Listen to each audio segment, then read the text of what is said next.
Bugun korrupsiyaga qarshi kurashish kuni.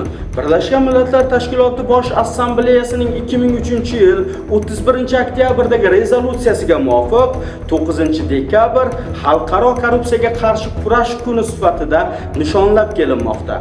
Hurmatli iste'molchi, muammolaringizni mana bunday usulda hal qilishga urinmang.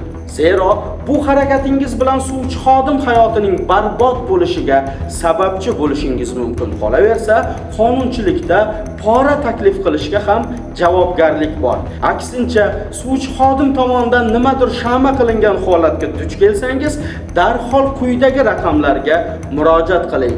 O'rganamiz, chora ko'ramiz yoki masalaning asl egasi bo'lgan boshqa tashkilotlarga o'zimiz tayyorlab uzatamiz. Shu bilan birga shaxsingizni sir saqlashga ham tayyormiz.